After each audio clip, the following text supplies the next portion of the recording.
Pride Coffee Roasters will be joining us at the Jefferson Park Sunday Market this Sunday. So make sure you stop by because I'll be volunteering there as well. So you are moving and shaking and grooving and all the things. Wild stuff is happening. What do you want to update us on? Yeah, so I'm here in Chicago for the next couple days because I'm trying to figure out. I mean, we have this marketplace that is selling 120 different progressive businesses stuff. There's like 5,000 products that we sell, and we sell some of the products when you write your essay on Monday. We sell some of that stuff for our Substack page, and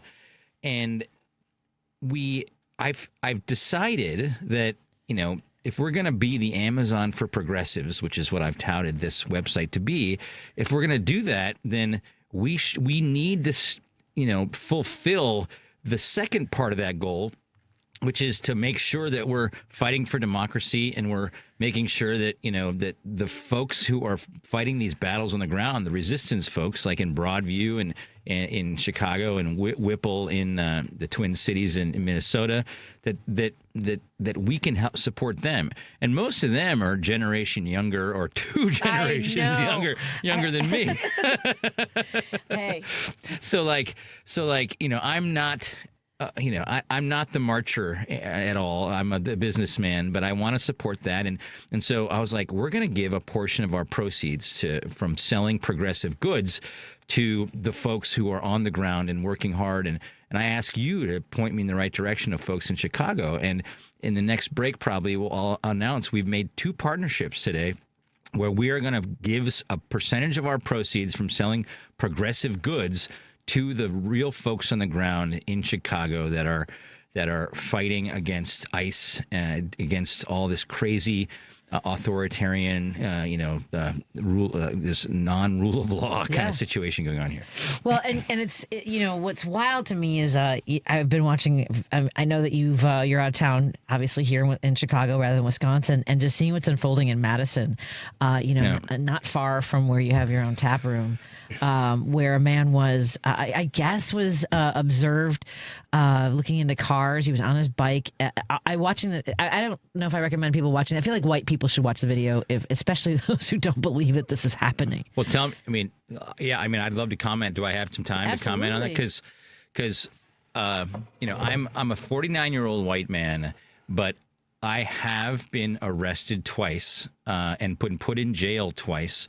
And the second time for basically First Amendment, I was being an activist and in a MAGA area in northern Wisconsin. And the second time, both times they treated me roughly, and my wrists hurt because they put the wrists on too much. And when I was in jail, I felt I was so angry. I was like, these guys are rough and violent, and it turned me against police, because as a white guy who's raised middle class, you're like, the police are our friends, and I no longer think that after I've personally gone through the ringer with police simply for protesting and speaking out against what I thought was corruption. And so my initial reaction when I saw that video, and there's 4 white cops around this guy, and he sounds like he had a knife, but in London, if a guy's got a knife, they carry billy clubs around, they're not carrying guns around. And so I was like, how can 4 cops not subdue a guy without having to shoot the guy, and 10 years ago, I'd have been, maybe that guy deserved it. Maybe he, obviously he's probably mentally ill. He might have been violent, but my God, why do we keep on having to do this? And I don't know whether or not mental health was an element to this, because there are folks. I mean, there's so much commentary, from the point of view of being a man of color on a bike in the situation is like they're like he was fleeing. Well, yeah, when they're being chased, because so many of the shootings happen when someone is fleeing. Like, fleeing is not an executionable offense, right? Totally. And reaching, whether or not he reached for a knife, we don't, because guess what? They weren't wearing body cameras. Yeah. They weren't wearing body cameras. So now, okay, so fine. So, but you know who else gets in these situations? Who else are often exposed to these situations? ER nurses, right? Who have people who have like get enraged, have a weapon, and they de-escalate. They're trained whether it's in a psych ward or ER. Teachers who have students who bring something to school, and they have to de-escalate, and those situations never end with someone being executed. 10 years ago, my first thought would have been, what did that black guy do wrong? Today, it's like, why did the cops overdo it? Why did the cops take this to the next level? It's just how you live life and where your perspectives change. And so now, unfortunately, I'm the all cops are bad. It's not something I'm going to say with 100%, but too many of them are bad these days, and it pisses me off. So I struggle with that. I actually did office hours for Minocqua, and I was talking about this because I applied to be a police officer in 2001, in part because I grew up around cops, and it was after 9/11. I wanted to be a part of a team that was out there protecting people, making them feel safer, running toward danger. Right? I have always. I don't know why. It's not. My husband hates it, but I will. When I see something, I run towards it. Right? It's just an instinct that I have, and I talked in your office hours a bit about. I was a lifeguard here in Chicago, which is like nowhere near, but yet it used to be a funnel to our first responder teams, to our departments, and as far as all cops being bad, because I know personally that's watching this does not negate all the for me, the people that I know that are here's where I'm coming from. I'm being very clumsy about it. Is that those cops make the jobs of good cops more dangerous, and it brews distrust. And I've there's a cop coming on the show on Monday. She'll be my guest co-host, Carmen Navarre-Jacon, who is one of those people who gets outraged not just when she sees that, but when she sees what ICE does. ICE makes the lives of law enforcement in danger because they are out there breaking the law every single day. And you can't get like people will send me all kinds of stuff.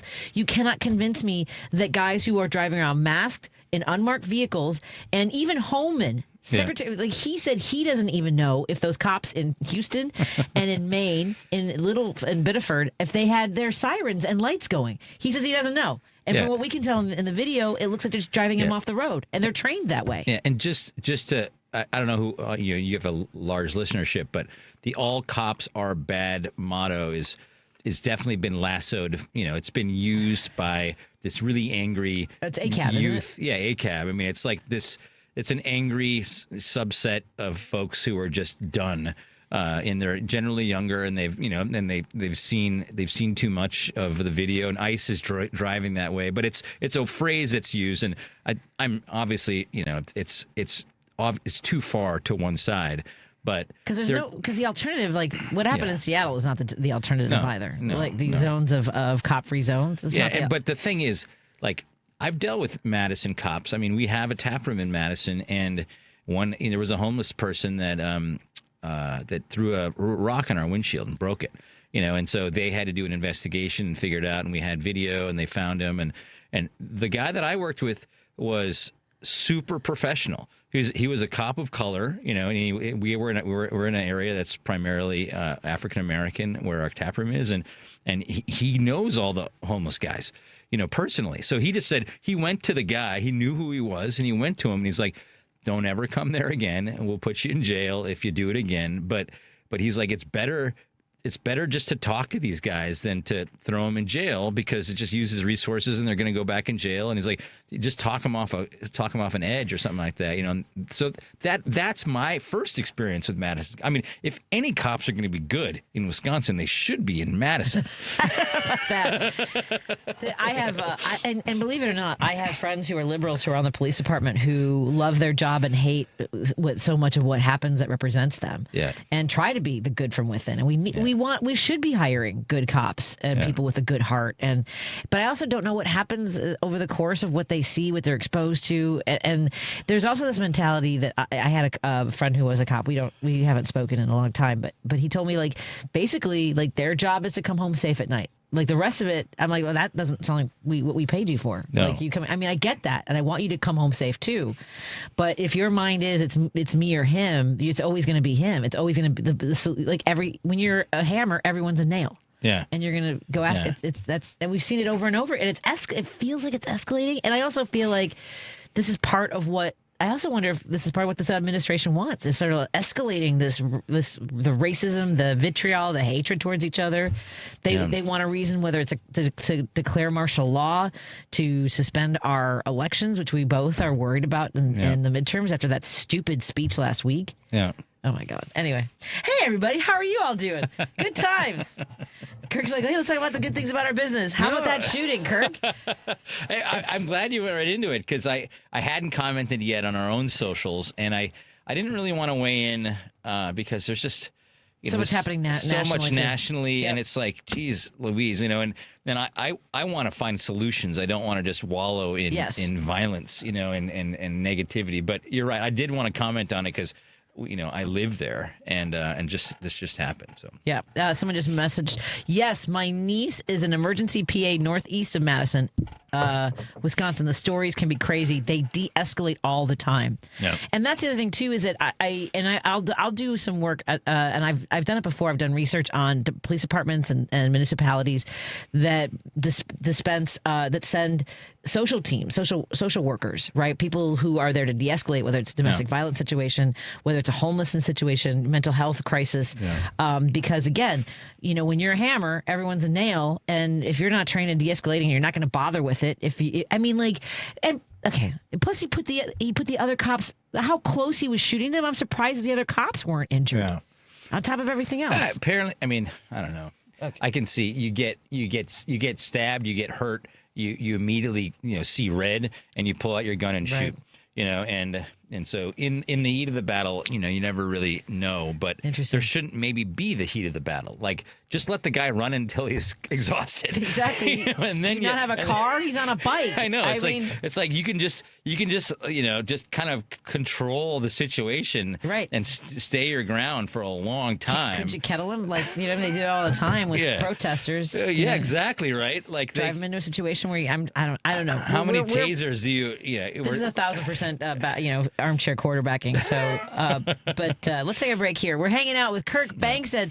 He is the Chief Executive Officer, the founder of Minocqua Brewing Company. You can go to MinocquaBrewingCompany.com. Also go to Minocqua Brewing Company Substack, where some of you are watching us now. I don't know why I did my hands like this. And hello everyone. Thank you for joining us. By the way, you notice my Liberal Lawn banner on the back, which I also purchased from the Minocqua Brewing Company Marketplace. One of my favorite signs, one of my favorite companies. They have a lot of great companies. Go to Minocqua Brewing Company Marketplace. Is it Minocqua Brewing Company Marketplace? I'm on there so often. MinocquaMarketplace.com. MinocquaMarketplace.com makes more sense. More after this on WCPT 820 Heartland Signal, KKNW 1150 in Seattle, and hello to all of our friends tuning in on Facebook, YouTube, and now Substack with Minocqua Brewing Company.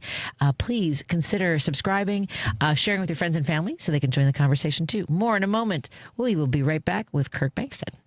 Amy Goodman reports on the news stories rarely covered by the corporate media. Lawyers for Haitian immigrants are petitioning the U.S. Supreme Court to dismiss the Trump administration's efforts to end temporary protected status for more than 300,000 Haitians living in the United States. This comes as evidence uncovered during ongoing litigation has raised serious questions regarding the process Trump officials used to terminate the relief. Democracy Now!, weekday evenings at 11 on WCPT 820. One of the best parts of summer around here is Fair Week, and it's almost here. The 2026 McHenry County Fair returns to Woodstock August 4th through the 9th, and they've packed the week with something for everyone. Whether you're cheering on the action at the Next Level Bull Riding Rodeo, catching the horsepower at the tractor and truck pulls, watching the quad racing, or waiting for the Demolition Derby, there's never a dull moment. And when the grandstand lights go down, stick around for live performances from country favorite Alex Miller and the always entertaining Feudin' Hillbillies. Of course, it wouldn't be the fair without carnival rides, mouth-watering fair food, livestock exhibits, local vendors, and all those traditions you look forward to every summer. On Friday, August 7th, you can meet me, Patti Vasquez, from 5 to 7 p.m. as we broadcast live at the fair. So grab your family, your friends, and make some memories at the 2026 McHenry County Fair, August 4th through the 9th. Get your tickets and see the full schedule today at McHenryCountyFair.com. Hey Google, play WCPT. Streaming Chicago's progressive talk from TuneIn. If you're listening to this station right now, you've definitely heard my voice before. Hi, I'm Hawk. And I'm Pete. And we're with Source Solar, your local source for solar. Source Solar is Chicagoland's premier solar installer, providing solutions for over 1,000 homeowners and business owners across Illinois and Iowa. With over a decade of industry experience and deep roots here in Chicago, we have the expertise to help your transition to clean, renewable, resilient energy. We can guarantee that we save you money day one without any out-of-pocket cost to you. This means you have an instant ROI, instant payback, and can save money to add to your bottom line day one.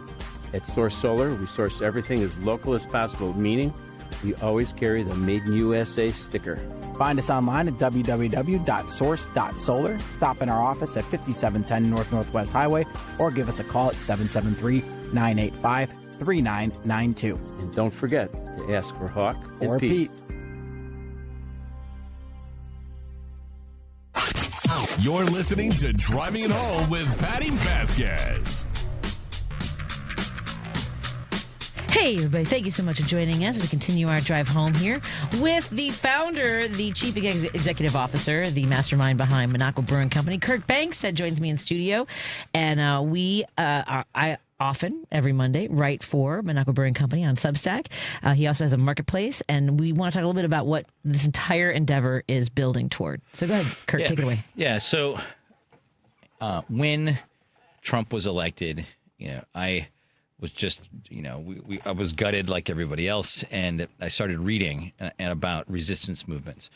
And it was like Professor Erica Chenoweth, Kennedy School, Harvard Kennedy School professor, how to avoid authoritarian regimes in America, what we can do. And basically, long story short, if we can no longer hold elections, elections are the pivotal moments for countries to get out of authoritarian regimes. And if we can't do that, the only other nonviolent ways, to topple dictatorships are through strikes and through boycotts. So I've been writing for a year about, the fact that it's pretty clear there's a slow rolling coup right now. The Trump's trying to steal our elections in November. It's pretty clear. They've gerrymandered the South. The Voting Rights Act's been gutted by the bought and paid for Supreme Court.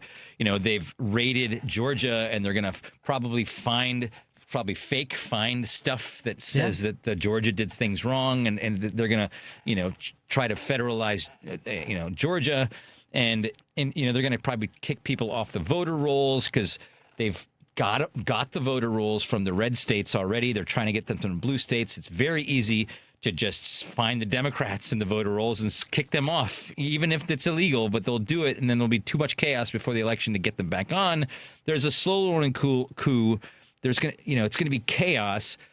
I built the Minocqua marketplace for the terrible, aftermath if we've lost our elections.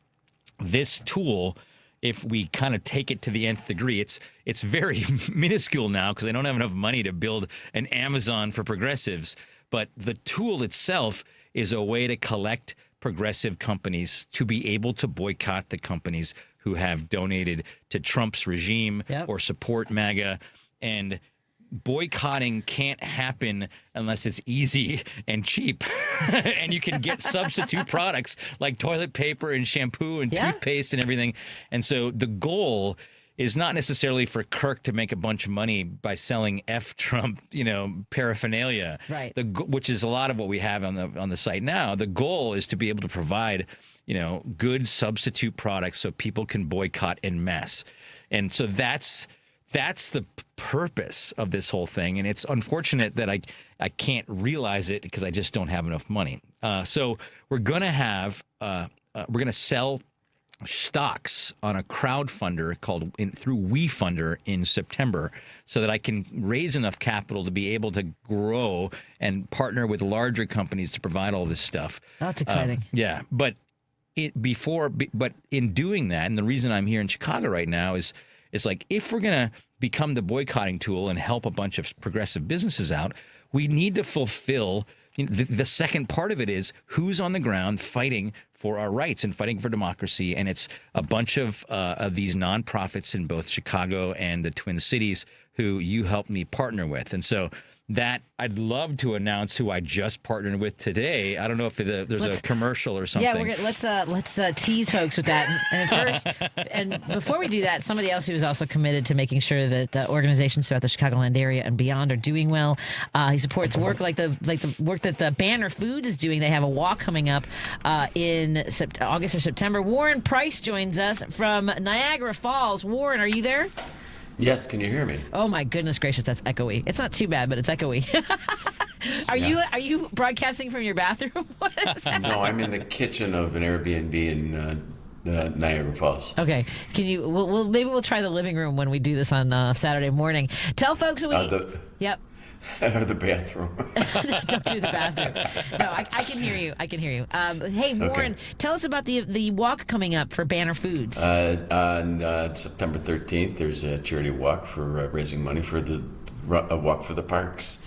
And we're going to be bringing in the people that actually do the real legwork for this, not just the parks, but not just Banner, but the people that really handle it. And we're all excited that Sonia's going to be on, and she's going to tell us all about what they do in their charity world. It's going to be pretty exciting. Excellent. So I'm very excited about that. So Banner Foods is a wholesaler grocer, and again, they are committed to supporting their community, including their Run for the Parks coming up in the... Whoa. Okay. I don't know what it is. That was a chair. The chair I was sitting on. Yeah. You might need to try the living room maybe on Saturday morning, just because we've got a lot of echo, and I can hear your chair moving around. Let me see. Okay. Yeah. At any rate, so Run for the Parks is coming up. I'm pulling up the information right now. How is Niagara Falls? It's unbelievable. The skies are clear. The water was running. I hope the water was running. It's pretty interesting. They didn't turn it off. That would stink. If you got to Niagara Falls and they turned the spigot off, that would suck. Yeah. September 13th, it's a Run for the Parks. It's a 5K run, walk, or roll. So you don't have to run. You don't have to walk. You could always ride your bike. You could always, be on a skateboard, roller skates. You can push a wheelchair. All the great things. Good. Yep. Yeah. It's ChicagoParksFoundation.org/run. Sponsored by Banner Wholesale Groceries. Exactly. And we'll see you Saturday. What? Do you have a dog with you? What is going on? Yeah, you're going to figure out a different audio situation because if we do this on Saturday like this, you can't move a single thing in the room that you're in. Like, is that your keys? Okay. What's happening? How is it now? As they like to call me around this station, I'm a sound snob, and it's hurting my soul. Okay, I'll do my best. No, yeah, we'll figure it out on Saturday. I look forward to it. It's Hawk Takes the Wheel, Saturday mornings at 9 a.m. I'll be riding sidecar with him, and I look forward to talking to you and hearing more about Niagara Falls and Run for the Parks with Banner Foods. All right, you guys have a great night. You too. Thank you. And that's our sound check for the show, and it was successful in the sense that, I hope he fixes that. Let's take a break here, and I love you, Warren.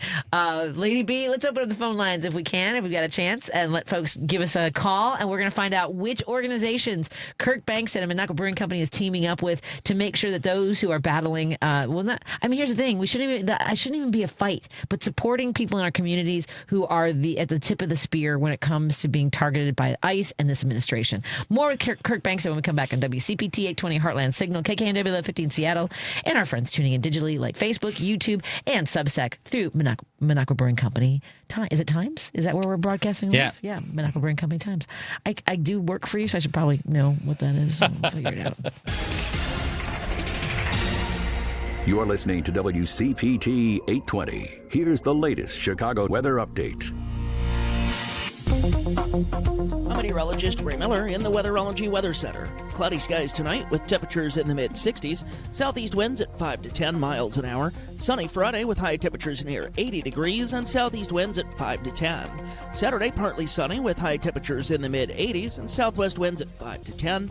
Sunday, chance of showers and thunderstorms with highs in the low 90s. Monday, chance of thunderstorms and high temperatures again in the low 90s. That's the latest Chicago weather update. Right now, it's 75. This is Chicago's Progressive Talk, 820 AM, WCPT Willow Springs, and online at WCPT820.com, where facts matter. The Stephanie Miller Show. Good morning, Malcolm Nance. Hi. You said once again it's astounding not only the Supreme Court believes the presidency should have even more power than it currently has, but they're doing it for this guy, who they also essentially confirmed is a rapist. But they're like, oh, and by the way, here's a bunch more power, right? This Supreme Court will change any law, break anything for Donald Trump. The Stephanie Miller Show. Weekdays at 8 a.m. on WCPT. Summer is about to burst with fun at the 97th Annual Lake County Fair, Wednesday, July 29th through Sunday, August 2nd. Experience 5 unforgettable days packed with thrilling rides, mouth-watering fair food, adorable farm animals, incredible 4-H, and the excitement of the Lake County Queen Pageant. Plus, enjoy 12 free daily shows and attractions included with your admission. Cheer on the pig races, watch world-class lumberjacks and magic show, meet amazing canine performers, and explore interactive exhibits. Even more excitement with our grandstand events, including the Demolition Derby, motocross, monster truck throwdown, and pro bull riding. Whether you're making family memories, chasing thrills, or just coming for the funnel cake, there's something for everyone at the Lake County Fair. The fun pops off Wednesday, July 29th and runs through August 2nd at the Lake County Fairgrounds in Grays Lake. Buy your tickets today at lcfair.com. The Lake County Fair, where summer is bursting with fun. WCPT 820, Chicago's Progressive Talk, where facts matter. You're listening to Driving It Home with Patti Vasquez.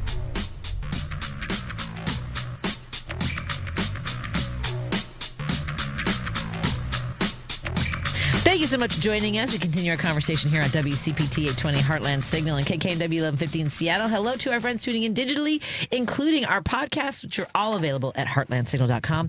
Joining me in studio is the founder of Minocqua Brewing Company. He has been fearless in his fight against fascism, going back to the COVID days when he made sure that, well, he was suing the Board of Education in Wisconsin because they were not making sure that our communities were safe by keeping the schools open, and the COVID rates spiked. And he also has taken on the charter schools in Wisconsin. He puts his money where his mouth is. He walks the walk. And I know that you and I get ourselves into trouble with our passion, but we do. We come from a place of fierceness and fighting for our communities. Yeah, I mean, I wouldn't get myself into trouble if the Democratic Party actually did the things that they said that they believed in doing. Or the politicians who are elected with the Democratic Party did the things that they say they want to do, which is make life more affordable, which has helped the working class. And too often, the people we elect as Democrats don't work hard enough and don't fight hard enough for us, and we don't see change. And because of that, we see cynicism, and we get guys like Donald Trump into office. Yeah. Absolutely. And I think that, it's hard to argue with there like a lack of urgency from Democrats. And I don't mean just now. I mean, this is like right now they're not in power. But when they have been, when they've had more power, and whether it's in the form of, Biden putting up signs that says for every bridge, every road, every construction site that came from federal dollars brought to you by President Biden. I mean, if this MFer is going to put his face on a passport and on a coin and all that stuff, at the very least, be honest, putting up a billboard would have been truthful. Yeah. And Obama, as much as he was inspiring and did things that we liked, there were a lot of things that have made these situations even more challenging. Yeah. No, there's too many. There's too many Democrats in power. It's obvious. They're old. They want to stay in power. They've been there for years. They don't care if things change in America. They care about having a really comfortable life in Washington, D.C. And there's a revolution happening right now because of that, because it's gone so far off to one side. And I am all in with the folks who are challenging the status quo and rejecting the money from special interests in AIPAC. And I never thought I would be. I was way more moderate 10 years ago, but I am all in supporting the El Sayeds of the world, the Francesca Hongs of the world, the Mamdanis of the world, the AOCs, the Bernies, That's my crowd. Well, and the other thing, and to that, for all those people, it's also about the wealthy, the oligarchy, and that is really at the heart of this. The reason you have a lot of Democrats who are taking that kind of money because they think if they don't have it, well, then I can't compete, and they'll. I think there is a reasoning that they do of like, well, you know, if I don't take that money, then someone worse than me that take that money. You want me instead of them, and they game it out that way to justify taking that money and being beholden. And this is where, you know, and maybe it's just a pie in the sky dream, but you see it happening in Michigan when you have Haley Stevens, right? You know, she's being funded now like $40 million, $50 million by AIPAC. Every time they run an ad that's BS, you have an army of 20-year-olds who are on Instagram and TikTok saying this is BS, and they're counterbalancing the millions with independent media and social media and influencers. Right. And I actually believe, because I've seen it happen. I even saw it happen against me when I ran for governor for a second. I got crucified by these 20-year-olds, you know, who were like, no, Francesca Hong's our candidate and you can't get in the way. And I'm like, I've never seen the fact that you could possibly counterbalance millions of dollars in advertising with influencers. Yeah. And that's wild. Yeah. And I hope we can do it. And that's, you know, it leads me back to our little ecosystem that we're trying to create where, you know, we want to have, you know, we are in sort of, I mean, you've got an audience, I've got an audience. To a certain degree, we're influencers. We're like maybe C-, you know, we don't have millions of people hanging on every word, but some people listen to us. And I'm trying to hope that, you know, we can use our voices and our platforms to direct energy at the folks who are actually fighting. You know, that we've seen the influencers of the 20-year-olds who are in the marches in Broadview and stuff, and that's great, and they're amplifying, and that's exactly what they need to be doing. That's what we should be doing.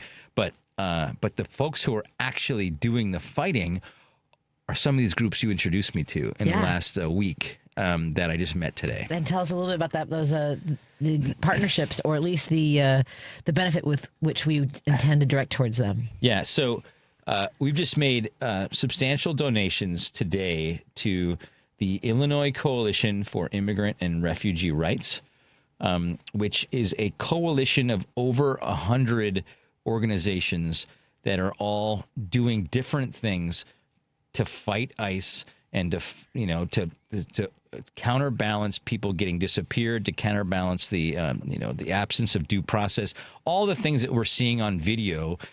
These folks, because it's 100 groups, and so this is the coalition. Like the rapid response networks are made up with different groups who are all doing different things, but they're all connected, and that's how we win. Is that you have a ton of groups, but this coalition is like the parent of the groups, and you introduced me to them, and I was like, this is great because these guys are connected, and they're the ones, if we can get them some money, they can divvy it out when they need to in order to get the money to the right folks, like the lawyers who are bailing people out, or the people who need saline solution, when they're getting pepper sprayed. So like this is a good group. And so the Illinois Coalition for Immigrant and Refugee Rights, I met with Alex today, and we are going to give a percentage of the profits of everything that is sold on the Minocqua marketplace. We're going to give a percentage of the profits to these guys every month.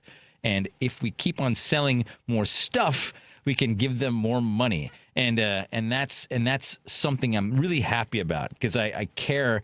It's not about making money when fascism is here. Like, I kind of want to make money maybe 7 years from now when we beat Trump, and all this work maybe will pay off. But right now, we need to fund the folks that are fighting. Well, so what it does is it creates a circle, right? Because you are taking money from the proceeds of what we are making off the marketplace to fund the work that they are doing, and supporting, business owners who are doing a lot of them are environmentally friendly. Yeah. They're woman-owned, LGBTQ plus owned, people of color. I mean, and they support those, and they're based in the kind of values that people want to see reflected when they spend their money. When you put your money where your values are, that's how we move forward through this in a big way. Yeah, I mean, and all the businesses, like, it's like a bunch of little fish are bigger than one fish, and the little fish that we've collected, have all stuck their necks out to be progressive businesses. And I know more than anybody how hard that is. Like, you get crushed by MAGA online if you're a business who has like sticks to their values. So all these people have gotten crushed in their own way, and we joined together. We have our own marketplace now where it doesn't matter. Our audience are progressives. They're not necessarily the guy across the street who wants to crush them. Yeah. So they've sucked their necks out. They're going to help us boycott the big guys, which hopefully will affect regime change. And in the meantime, we're funding the warriors on the ground.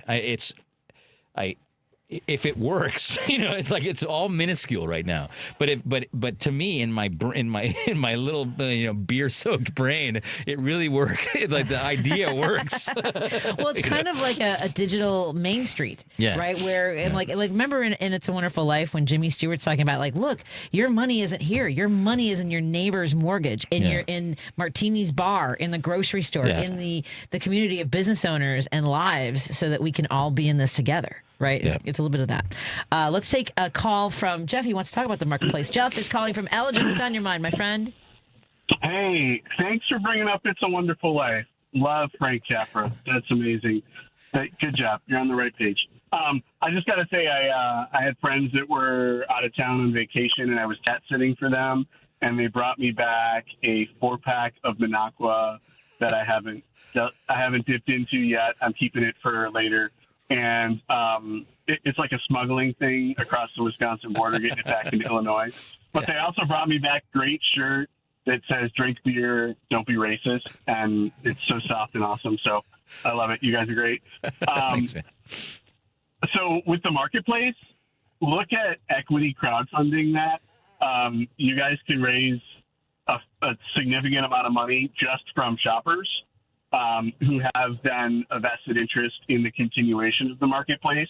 And those can be individual shoppers, those can be individual vendors on the marketplace that all make those investments and help it grow. And basically you're committing to each other that you're going to plow a portion of your profits back into continuing to grow the platform. Yep. I'm involved with some organizations that have used equity crowdfunding really successfully to raise money for their projects. And I think that would be a great way to fuel this, and it's totally grassroots. We do most of our equity crowdfunding under the USA Jobs Act, which passed in like 2014, 2015, which allowed like individual investors to start getting involved more in stuff that used to have to be a venture capitalist or a hedge fund to get involved in some of these early stage companies to start investing, and now ordinary people can do it one share at a time. Yep. So that'll be a great thing for you guys to investigate for the marketplace to help it grow. And I got to throw a plug in: spread your social media eggs into a lot of different baskets. Yeah. Because as we march and slide towards a further authoritarian regime, it's only a matter of time before someone in that administration leans hard on Zuckerberg, for instance, and decides that all the meta platforms suddenly are blocking content, but also forwarding information directly to Homeland Security or, whatever, if they're not already doing that, honestly. So I feel like you guys got to maybe even stay old school with newsletters and, chat groups and things like that, because as we've seen, this administration has no shame about leaning on corporate interests to pull those levers and get them to act on their behalf. But I'm here for it. Like, keep up the good work, and I'm glad you're here in person on Patty's show. Let me ask you. Let me. Thanks, brother. The WeFunder is our platform that we've chosen to work with. Is that? Are you? Yeah, you're calling equality? Equity? Yeah. WeFunder's great. Like Start Engine is another platform. We have also found over the years, because my organization has been doing this now we're in round 11 of equity crowdfunding, and we found that if we every once in a while change platforms, we get a completely different audience. That's because they market to their own group and they collect their own, contact information from investors and whatever. But after a while, it becomes kind of like an echo chamber where it's the same people getting marketed to over and over again. So every once in a while, you want to hop to like Kickstarter or hop over to, Start Engine or whatever. But the actual goal of the equity crowdfunding is these people that are investing aren't just getting swag, and they're not just getting like a credit. They're getting equity. They're buying shares essentially. And it might be restricted stock. It might not be common stock with full voting rights, but it's still equity in the venture, which helps propel things along. And obviously that cash flow makes all the difference when it comes time to advertising and when it comes time to, launching a new e-commerce platform and, all that jazz. My other thing, just while I'm thinking of it, is legal defense funds have nowhere near the regulations, the reporting requirements, or any of the stuff that you have for PACs or any kind of political donations. I learned that the hard way when I was trying to track down some stuff on Donald Trump's legal defense fund framework with his Florida case with the documents. So you can use that against them as well by establishing a robust legal defense fund for yourselves. It operates by different rules than traditional charitable donations and by campaign finance rules. So you really kind of can build up a emergency fund that way that then can be directed with very little oversight to organizations in a hurry that would need it, like bailing people out, for instance. So just throwing that out there. You're reading my mind, brother. You read my essay on Sunday. You'll understand why what you're saying is 100% overlapping with what's going on with me right now. Jeff, good to hear from you. But we have to keep our sense of humor. Yeah, no kidding. Thanks, Jeff. I'll talk to you again soon, my friend. Let's take a break here. Bye. We'll take a break here and continue our conversation with our friend Kirk Bangstead, the owner, the founder of Minocqua Brewing Company. Go to MinocquaBrewingCompany.com for some fascist tears and maybe some abolish ice. Did you say goes? Goes. I haven't tried that yet. Me neither. I need to try that. It sounds delicious. We just made it, and it's grapefruit with salt, saline, salinated beer, and ice, and salt melts ice, and that's why we call it abolish ice. I love it, and it's a beautiful can.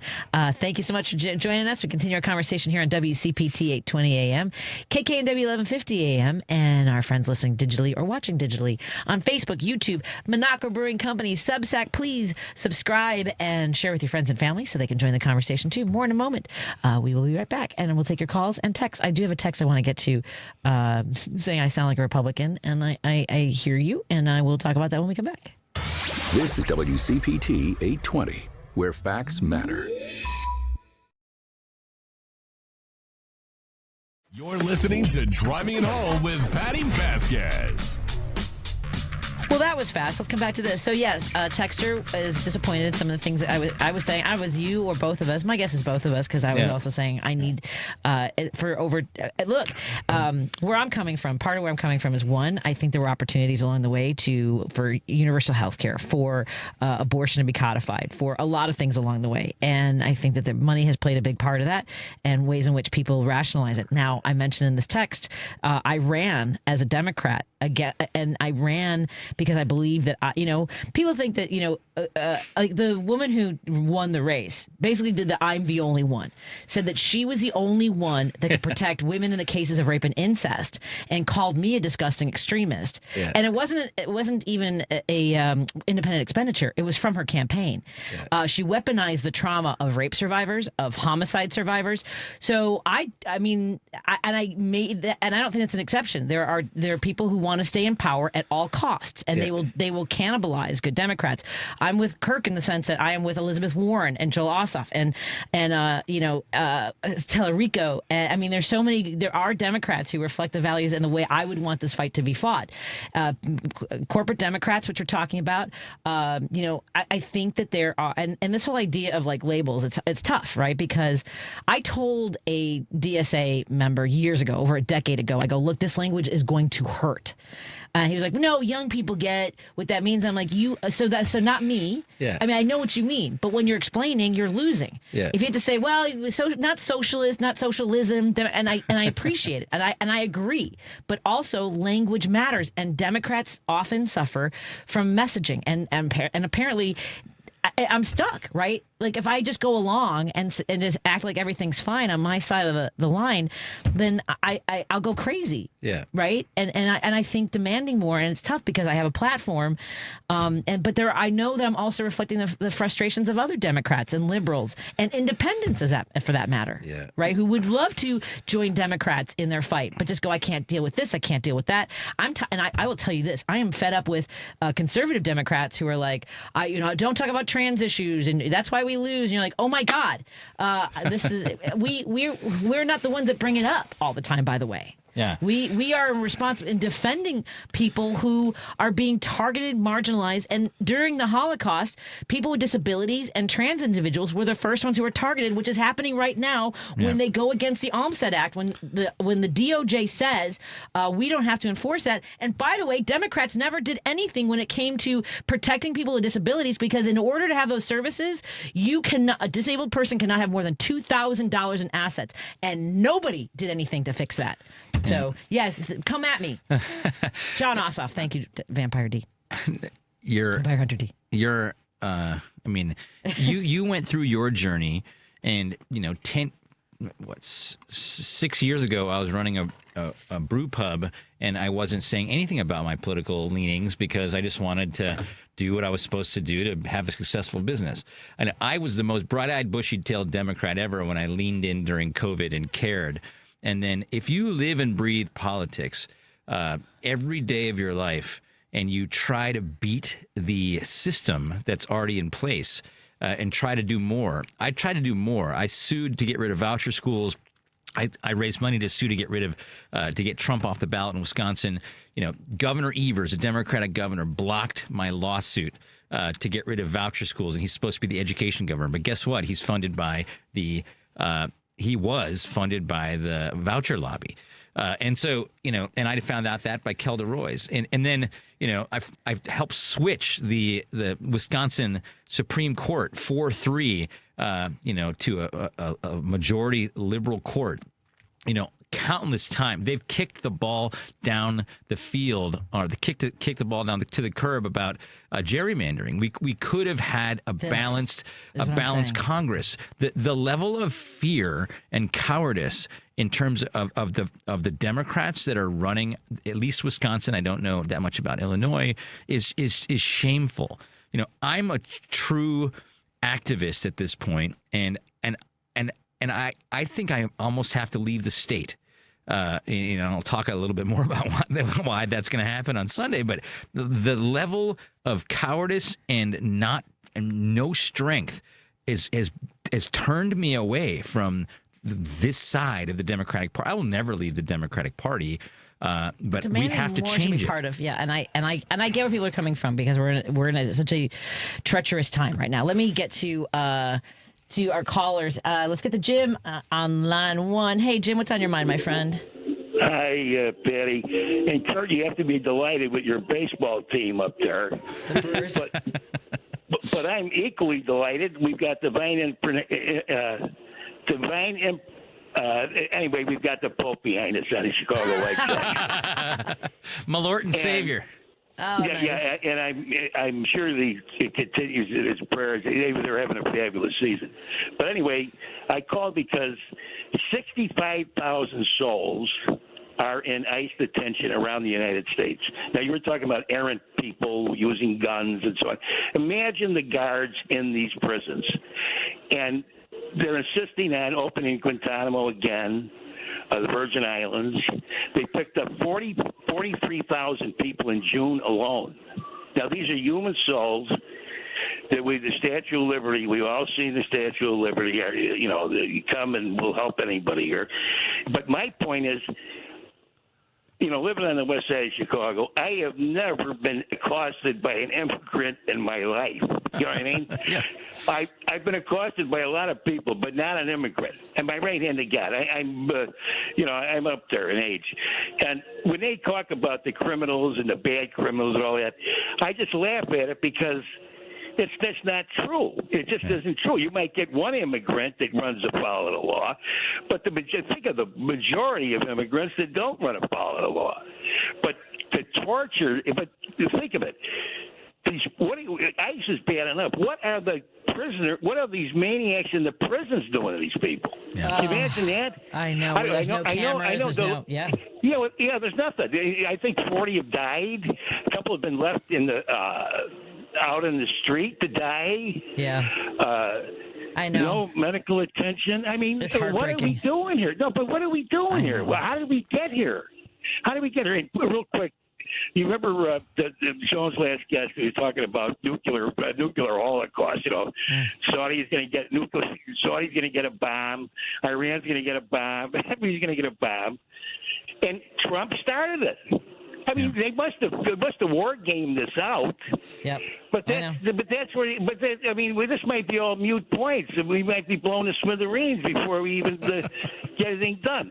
Anyway, Kurt, good luck with the Brewers and Diamond Sox, man. I'd like to see the Pope throw out the first pitch in Milwaukee in the World Series. Anyway, you guys have a good night. Thank you. Thanks, brother. Let's get to Al in Franklin Park. Hey, Al, what's on your mind, my friend?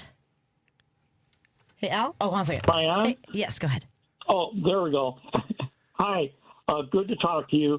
I was just going to say what a great job you are all doing at connecting and how much work it is and how much effort you put into it. And, I try to do that as well. And, one of the places I've been doing a lot of work with is NWSOFA, the Northwest Suburb Organizing for Action Indivisible Group. Okay. And we have morning meetings at 9 o'clock to 10 o'clock every day. And we have many activists in there all talking about what they are doing around the nation. The Zoom call turns into being nationwide.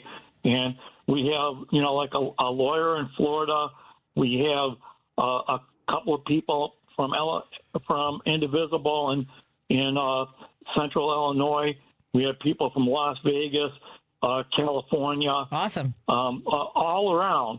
And everyone is talking about the actions they are taking.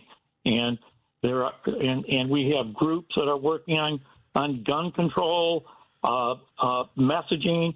We're going to be having a Zoom, I believe it's next week, on messaging where which is what we need. We definitely need a lot more messaging. I got to run to the break, Al. I'm so sorry to jam you up against the break. It's like you're Karen from Chicago on Stephanie Miller's show. All right, I'll call back. I have more I can tell you about. Thanks, Al. I appreciate it. Yeah. That's Al in Franklin Park. Let's take a break here. We'll continue in just a moment with Kirk Bangstead. Did you want to say something real quick? Is it fast? No. Okay. Thank you for your honesty. More after this on WCPT. Take summer to the next level with the stunning performance of a Porsche. Find the perfect model for you at the Porsche Exchange in Highland Park. Browse and test drive our extensive selection, like the 2026 Porsche Cayenne. Right now, lease the 2026 Cayenne for just $1149 a month for 39 months. Discover performance like no other when you visit the Porsche Exchange in Highland Park or PorscheExchange.com. 10,859 to assignment for qualified buyers. Excludes tax title license and dealer fee. No security deposit required. See dealer for details. Offer ends 7/31/26. Amazon Business. Discover smart business buying, where unmatched selection meets AI-driven tools to simplify complex processes, so you can focus on what matters most. Learn more at AmazonBusiness.com. AP News, I'm Ben Thomas. President Trump's going ahead with new tariffs. Jennifer King has details. 10 to 12.5% on products from 60 countries, citing their failure to enforce an import ban on goods produced with forced labor. The announcement came just as the 150-day clock runs out on temporary 10% levies he imposed after the Supreme Court struck down his larger tariffs from February. Under Section 301 of the 1974 Trade Act, the president is permitted to impose such taxes. A statement from U.S. Trade Representative Jamison Greer says the action will begin to correct what is both a human rights abuse and distortive trade practice. Some products are exempted from the new levies, including oil, gas, fertilizer, and duty-free items protected under the U.S.-Mexico-Canada agreement. Jennifer King, Washington. In the Middle East, Yemen's Houthi rebels say they attacked 2 Saudi oil tankers in the Red Sea that sent oil prices back above $100 per barrel. 2 deaths now confirmed from this week's flash floods in West Virginia. Governor Patrick Morrisey. State police located an overturned vehicle in Upshur County that's believed to be connected to 2 individuals who are reported missing. And Lisa Dwyer has the latest on Tropical Storm Bertha. Bertha made a second landfall near the Texas-Louisiana state line after grazing southern Louisiana in a slow crawl that triggered heavy surf and flooding along the Gulf Coast. Forecasters say more flooding is possible as heavy rain continues. As Bertha moved inland northeast of Galveston, Texas, maximum sustained winds dropped to 40 miles per hour. More weakening is expected. Not anticipating much in the way of strengthening. Senior hurricane specialist at the National Weather Service, Jack Bevan. The upper level winds are not really favorable for the storm to get any stronger. Bertha prompted SpaceX to call off a planned Starship launch from the southern tip of Texas. The space skimming test flight is rescheduled for Friday. I'm Lisa Dwyer. This is AP News. The FDA is investigating a possible new cyclospora outbreak. The products linked to the illness have not been identified. Where the cases are located have not been revealed. Days ago, Health Secretary Robert F. Kennedy Jr. was asked about cyclospora. We do have the outbreak under control. We have done extensive forensics, epidemiological forensics, and we've identified the source of the outbreak. Federal officials had said the focus is on lettuce from Taylor Farms as the source of a separate multi-state outbreak. Iceberg lettuce grown in central Mexico has been recalled. Cyclospora is a microscopic parasite that infects mostly vegetables that comes in contact with human feces. The CDC says the parasite causes intestinal illness marked by frequent and sometimes explosive diarrhea. Ed Donahue, Washington. There's more news at apnews.com. I'm Ben Thomas. Thanks for listening. This is 820 AM, WCPT Willow Springs, and streaming worldwide at WCPT820.com. We are Chicago's progressive talk, where facts matter. Now, your WCPT 820 weather update. I'm meteorologist Ray Miller in the Weatherology Weather Center. Cloudy skies tonight with temperatures in the mid-60s. Southeast winds at 5 to 10 miles an hour. Sunny Friday with high temperatures near 80 degrees and southeast winds at 5 to 10. Saturday, partly sunny with high temperatures in the mid-80s and southwest winds at 5 to 10. Sunday, chance of showers and thunderstorms with highs in the low 90s. Monday, chance of thunderstorms and high temperatures again in the low 90s. That's the latest Chicago weather update. Right now, it's 75. Latinos have been here always, before, during, and after the founding of the United States. We are small business owners rising before dawn to power the economy, hands that pick, manage, and prepare the food that nourishes America. Builders of our homes, our cities, our roads, our communities. Workers who labor daily to strengthen the very fabric of our nation. We are caregivers, teachers, doctors, engineers, neighbors, families raising the next generation. Latinos contribute over $4 trillion to America's GDP, bringing promise, innovation, and vitality to every corner of the U.S. We are the backbone, an indelible part of the American story. We are America. America is us. Learn more by going to americaisus.org and discover how Latinos have shaped America's journey and continue to forge its future. You're listening to WCPT 820, because facts matter. Driving it home with Patti Vasquez, Patti Vasquez. From global conflicts to greenhouse gases, the folks refusing to wear masks says, and politicians getting caught grabbing asses says, she's driving it home with Patti Vasquez. Thank you so much for joining us as we continue our drive home. Thank you to our sponsors, Pride Coffee Roasters. Go to pridecoffeeroasters.com and put in an order for the best single origin roasted to order coffee beans you have ever had. Every single coffee tastes like a love letter in a mug. And thank you to our sponsors who were so gracious in contributing to our Pride Parade float. We also want to thank our friends at Source Solar. Go to source.solar, make an appointment with Peter Sorellis. Maybe it's time to get solar panels on your house or business. He's partnered with Illinois Solar for All to help you with that financing. That's source.solar. Solar. And thank you to our friends at Minocqua Brewing Company. What? It just so happens we have the founder, the owner of Minocqua Brewing Company, Kirk Bankstead. If you've just joined us, our friends on KTNF AM 950, you missed some of our conversation in the last hour where we had some tense words for corporate Democrats, and I'm getting a bunch of texts. So let me just thank you for listening. First of all, I think that I see this point from our friend D, who says there is one massive caveat that applies with participating in rival factions of fascism. To wit, it helps fascists. And I understand where you're coming from, and I get it. And I the thing is, you guys know that I wear my emotions on my sleeve. So coming in here and doing a 2-hour show every single day, every once in a while my frustrations are going to bubble up. And if you're saying that it feeds the enemy, I appreciate and hear where you're coming from. And I get it, Kirk. I have a job to do here every single day, and I want to make sure people are engaged and fired up and sometimes consoled, sometimes called to action. At any rate, you wanted to share something before we go.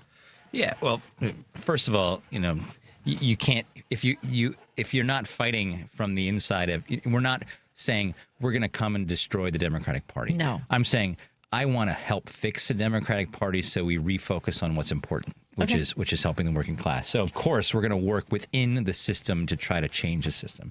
I did want to mention before we leave, I had another wonderful conversation with some folks at the Midwest.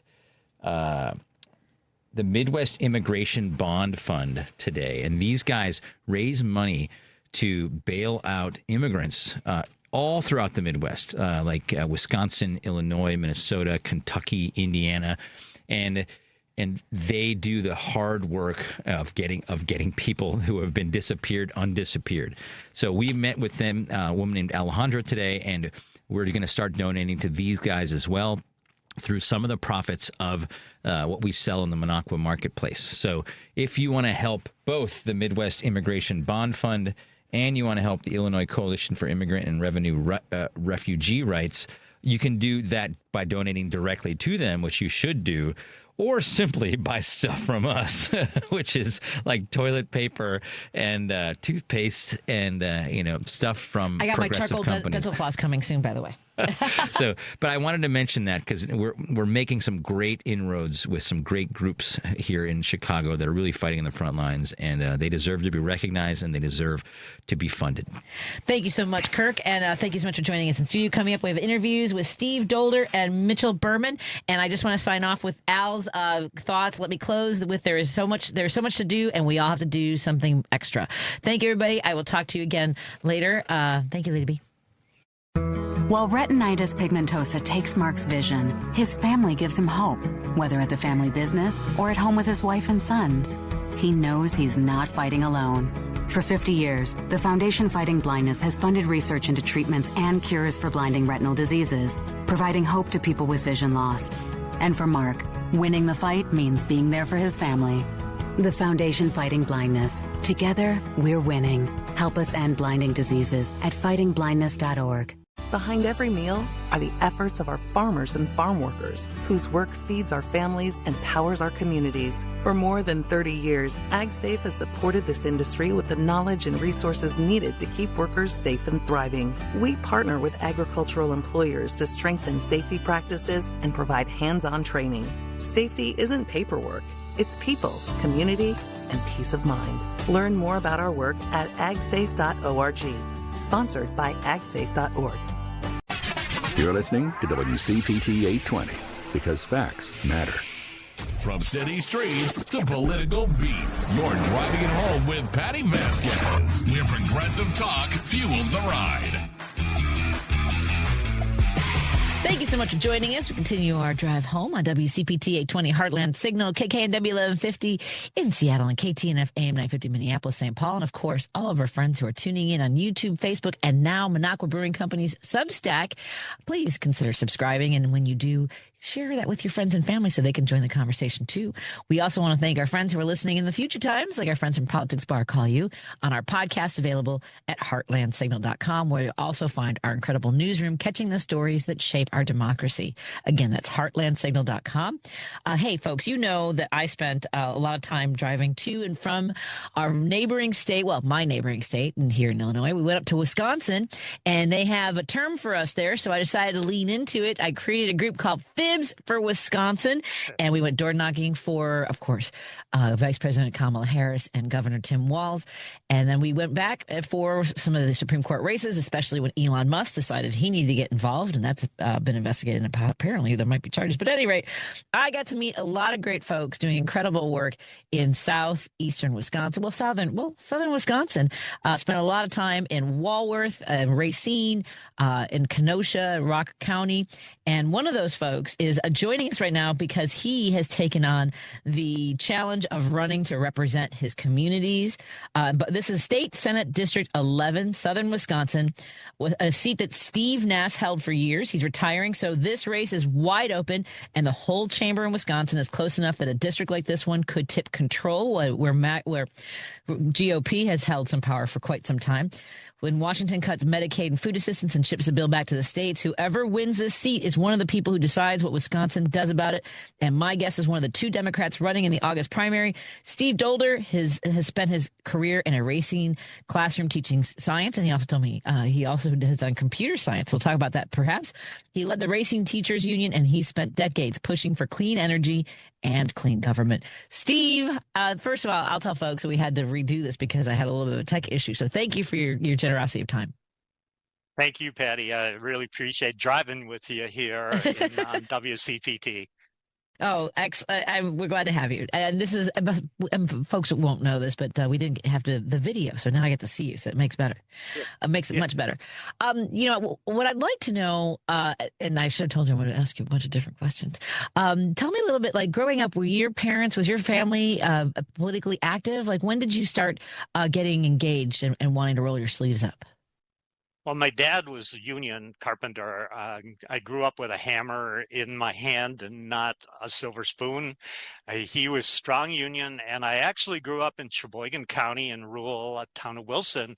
And it was a time when Kohler, the UAW, was on strike, and it was a very vicious strike, and they did settle. So I grew up union and politically active. My parents were politically active, and my mom basically was so involved with the community and the local, our local area. I grew up surrounded by woods, cows, actually, cows in the backyard and stuff like that. So my roots are in rural areas and protection of the environment. I grew up there. I loved it. I was three miles, or actually 3 blocks from Edgewater coal plant. And so we suffered all of the wonderful clean coal aspects. Yeah. My mom would have to clean basically the windowsills every day from the coal dust. So I grew up with coal, and I understand, that's why I'm pretty pro clean energy. Yeah, I can't even imagine, basically living under that cloud. Today Right. We're seeing across the Midwest, across the country, a lot of smoke from the fires in Canada. And this is the acceleration of global climate change. And so, the fact that you've been doing this work for a long time. And so were you called? Was teaching a calling for you? What motivated you? Do you remember like a moment? No, I went to UW Stevens Point and got a degree in resource management. So I've got the background basically in forestry, wildlife, which was a funny thing, taking a wildlife class, and then trees and shrubs and soil and biology. I ended up with a biology major and a resource management background. So, and Stevens Point was the natural resources school in the state at the time. And so I had that, I met great people. I actually did one of the first Earth Days at UW Stevens Point. And so I was one of the organizers there. So my roots go way back in terms of environment and politics. Yeah, there you go. So this is an open seat. If you win this in November, first in August, for folks who don't know, the primary in Wisconsin is August 11th. And I believe, has early voting started yet? The 28th. Next The 28th. Tuesday. That's it? That's all the early voting you have for this primary? Right. Yeah. Well, that's Wow. Wisconsin. I mean, it's pretty typical 2 weeks before the election in Okay. Wisconsin. All right. Obviously, though, yeah, the absentee ballots went out a long time ago. So Okay, so I folks. was marching in some parades, and shaking hands, and they said, "Oh yeah, I already voted for you." Oh, Like that's cool. so they've been out. Isn't that a nice So feeling? oh yeah, yeah. That's It's good. been great. We did 3 parades across the district, and it's 4 counties. It's a pretty extensive district. Each Senate district is made up of 3 assembly seats. So I have 3 people under me that are working, and one of them does. They do have a primary, Okay. also. So it's been great. I mean, we have what I wanted back in 2018. I wanted a Democrat in Yeah. every position, and that was my goal. Yeah, that's great. I love that Yep. you're getting all the pieces there. And again, great feeling when people tell you they voted for you. We've been talking a lot recently, and because it's affecting people, it's starting to take hold in ways I think a lot of people didn't imagine it would after last summer's passage of the big beautiful bill act. By the way, I forgot that someone reminded me that it's the big beautiful bill act. Like they for some reason and put an A on there needlessly. Bill and act, yeah. Yeah, bill and act. So Wisconsin own health department says hundreds of thousands of people could lose coverage, and that your state gets is going to be handed a bill worth millions. And there are a lot of hospitals that are vulnerable to closure because of these cuts as well, in addition to other struggles with healthcare. What is something that you envision being able to do in the state of Wisconsin with the situation? Well, we're one of the few states that have not expanded Medicare, so I immediately would, try to push that. It's kind of obviously single payer, a unified insurance policy would be great. I spent hours trying to figure out my own insurance. I'm on Medicare and stuff like that. Trying to get through the paperwork is just so crazy because nothing balances, and you try to call people now, it's crazy. But a lot of things we can do. I lived in Blanchardville, a small community in Iowa County, and they had their own community health center, which was they hired their own doctor, and it was great because you could just walk in and it was community oriented. And I'd like to explore a little bit more on how we can do that in underserved areas, especially in rural Wisconsin, and just on healthcare alone.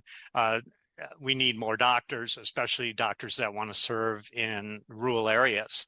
And it's very difficult for doctors that grew up in urban areas, to move their families into these rural areas. My high school that I taught at, my first high school, had 86 students, and that was with the eighth graders.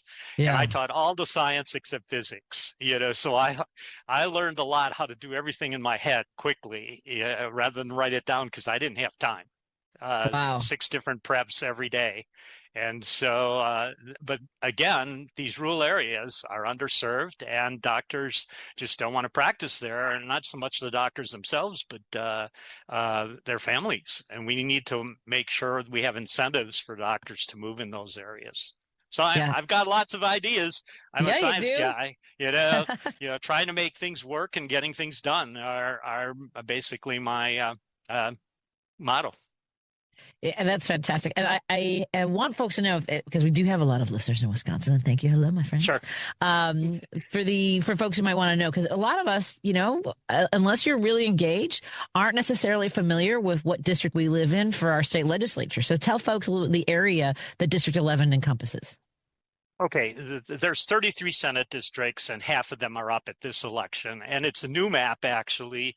And so my district encompasses 4 counties: Kenosha County, all of Walworth County, parts of Racine County, and just a small part of Rock County.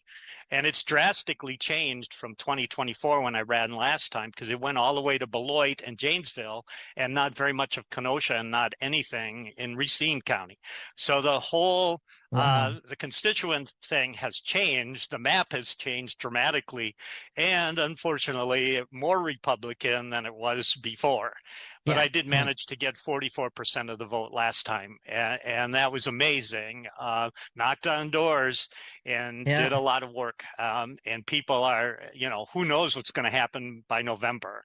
And with everybody, all the positions filled with Democrats, there are primaries in almost every category, so people have no excuse. And as I said, there's a couple of good things about that, because every candidate brings in new voters and helps the top of the ticket and the bottom of the ticket. And so I'm very pleased.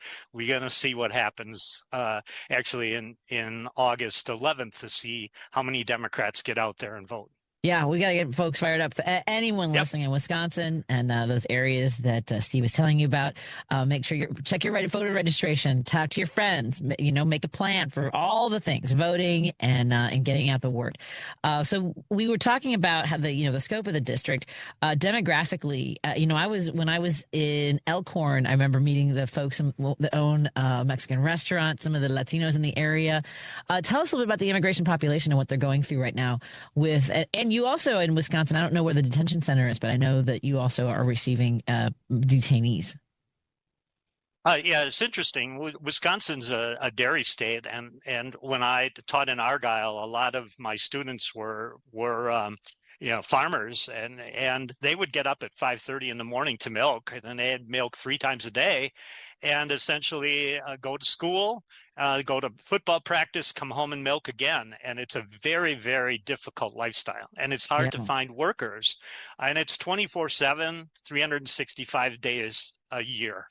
And so what has happened, even in Walworth County, a lot of the farm workers, the dairy farmers now have hired immigrants. And so it's very prevalent here. And we don't know what's happening, because so much of it is behind the scenes and masks, and you don't know what's really happening. And obviously looking at how the local sheriff's department and police departments cooperate with ICE, there's a lot of contention there. And Delavan actually has a large part of their population being Hispanic, and a lot of them growing up there, a lot of businesses, and a lot of fear right now. It is frightening for a lot of people to just get out and do things. And it's a sad commentary, because we're an immigrant nation. I mean, it's so funny, because my grandfather came over from the Netherlands in 1914, and I think he came in through Canada into Wisconsin and did the logging, and then ended up in Sheboygan. So we have very close a relationship with immigrants in this country, and it just defies logic, and it's an excuse, and I'm frightened about the detention centers, and of course now the shooting in Maine, it brings the issue out again. It's just so inhumane, period, and I don't know why. Be kind. Just be kind. Isn't it? God, you would think it wouldn't be this difficult, but people got to find a reason to hate somebody. Sure. It's horrible. By the way, the other thing, as an environmentalist, what is the situation, and what would be your sort of take, your path in regards to AI centers that I know are really causing a lot of consternation? Well, again, we're seeing, basically had Foxconn come in when I was teaching there, and obviously they bought up all this land, and then it just kind of flopped, and now they're putting a data center. I mean, I went by it again. It's huge. I mean, a huge monstrosity. And of course, I guess they just filed a noise lawsuit, because the noise level is high and the water usage. I would be pro 1-year moratorium on any large data center until the regulation catches up with the technology. It's always the technology moves so fast, and the regulation is just not there. And these small little communities come in, and they offer these little incentives to do this. And we're faced that in my district with a battery storage unit in Wheatland. the corporation came in and said, we're going to do this, blah, blah, blah. And they have to sign all these non-disclosure agreements and stuff. So the citizens don't even know this is happening. Yeah. And they're upset. And it doesn't matter.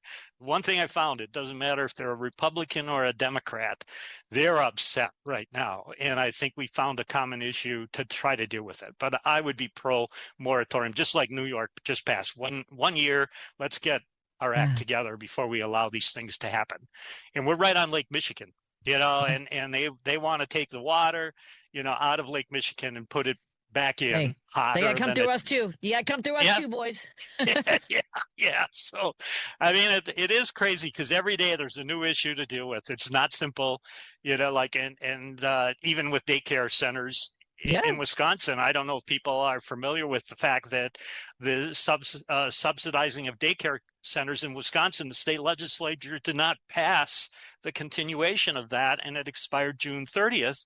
And what's happening, they project that 1 out of 4 daycare centers in Wisconsin will be closing because of that. And that's just in an action from the state legislature. And they are controlled by the Republicans again. Exactly. And that happened in Indiana. They closed over the same thing. They didn't provide the funding for childcare. And I believe over 300 centers have closed already. Yeah, and this has only occurred June 30th, and most people don't realize that.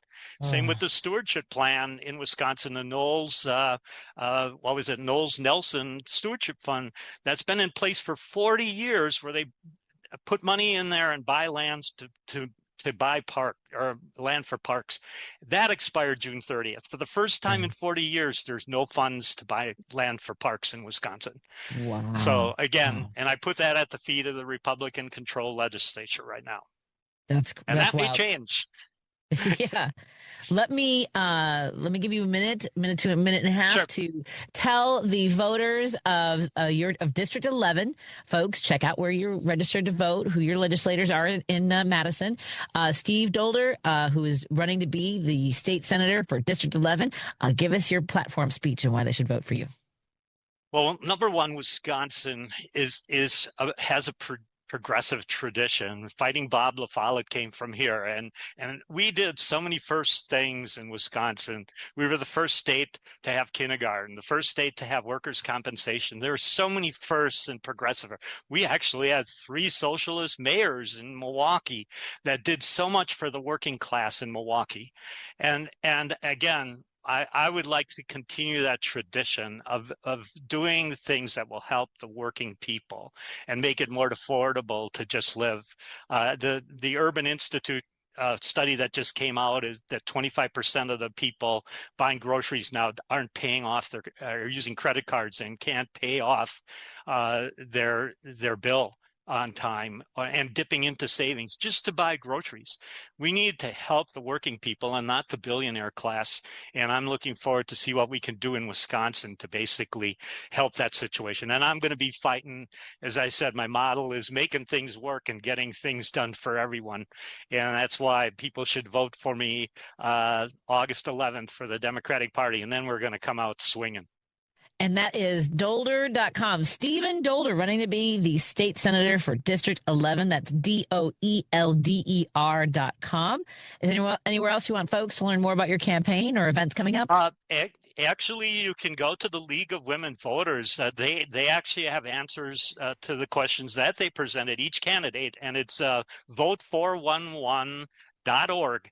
And you can look at each candidate in District 11 and see their stand on the questions that they ask every single candidate. It's great to have. I used it with my 99-year-old mother when she had to decide how to vote on school board candidates. League of Women Voters, Wisconsin Progress does the same thing. There's a lot of information out there for you to see how each candidate stands. So I'd encourage everyone. And of course, if you want to find on what's on your ballot, go to myvote.wisconsin.gov and you can see what's on your ballot. Okay? Well done, Steve Dolder, for state senator, District 11. It was so great to talk to you. Have a great rest of your day, and I look forward to catching up with you again. And maybe I'll see you in Wisconsin. I'm coming up the 16th. By the way, I should tell everybody listening, I will be at the Kenosha Comedy Club in August as well. So I think it's like the 23rd, 24th. Anyway, I'll let you know. But I'm gonna be in Kenosha at the Comedy Club. So we'd love to see folks.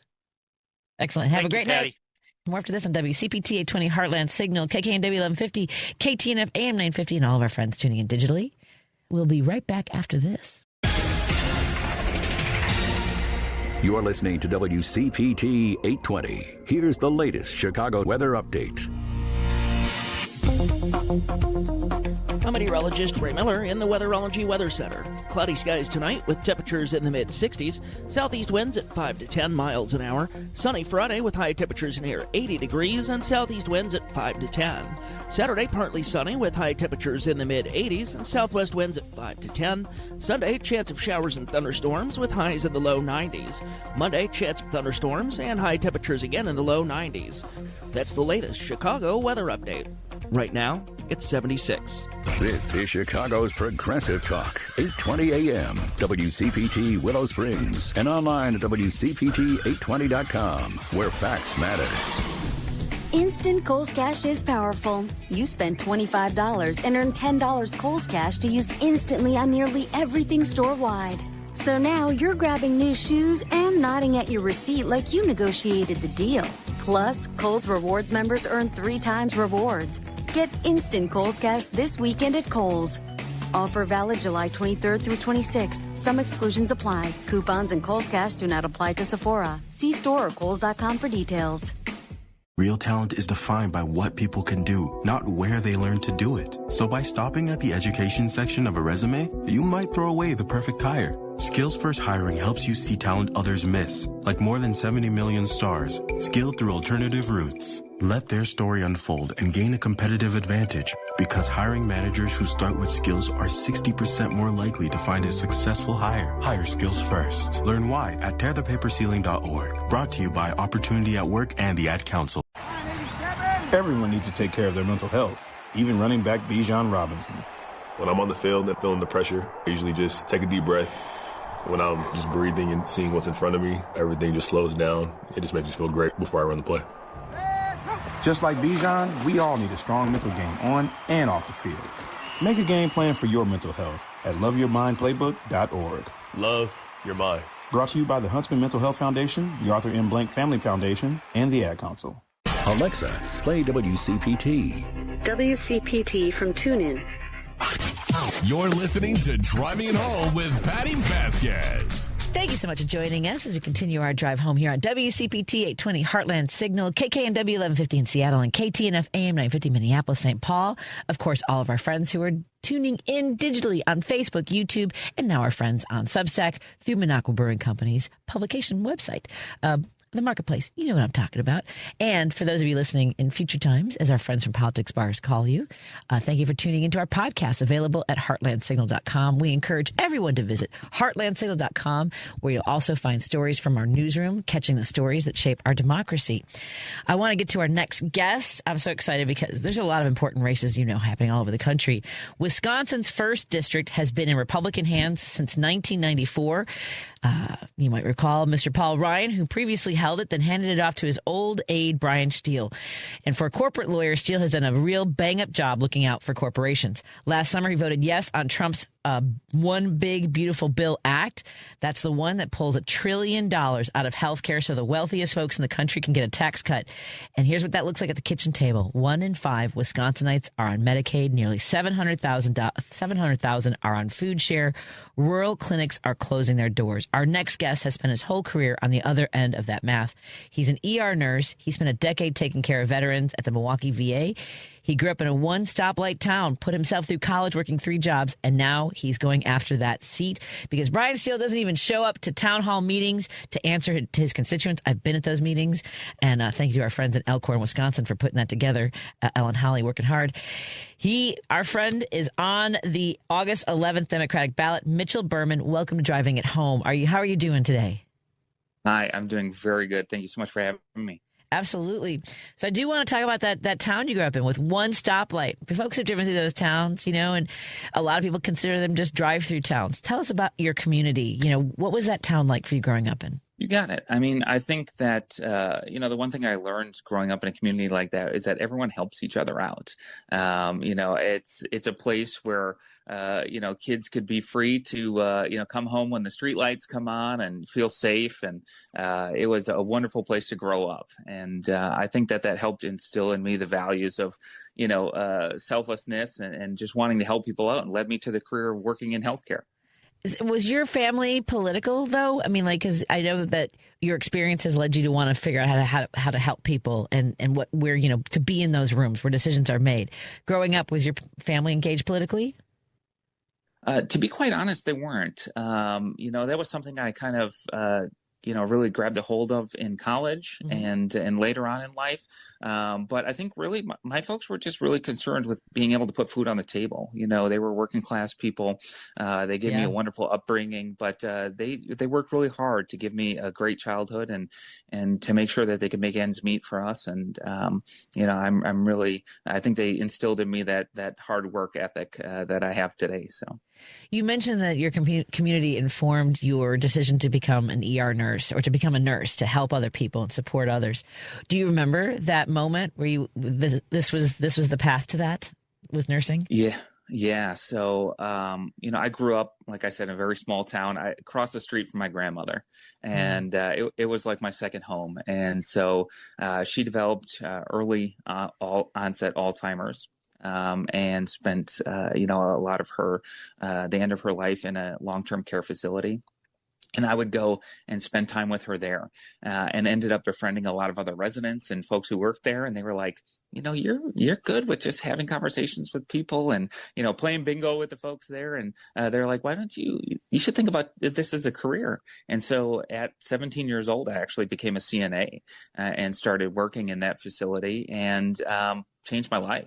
Just the feeling that I got from, being able to care for people was something I couldn't recreate in any other aspect of my life. And so being able to help people is what I chose to do. I don't know if you've seen in other parts of I don't even know why I'm asking you. I'm sure you stay on top of what's happening in the nursing field. Recently, places like Kansas wanted to lower their standards for nursing certification and degrees. Essentially, it seems because there are these investors who own these nursing homes and want to fill more beds. What do you want to tell folks about the field of nursing as you've seen it grow, and the impact, whether it's COVID, hedge fund investing, or the sort of the healthcare industry in general? Yeah, I think one of the statistics that really jumps out to me, and I think is one of the scariest, is that the attrition rate of new nurses in nursing right now at the bedside is 50% after 2 years. And I think a lot of that has to do, with the working conditions that we're being asked to work in. I think that a lot of these organizations, like those long-term care facilities that are asking one nurse to take care of 60 patients on a wing, that's putting people in a position that is very difficult to overcome.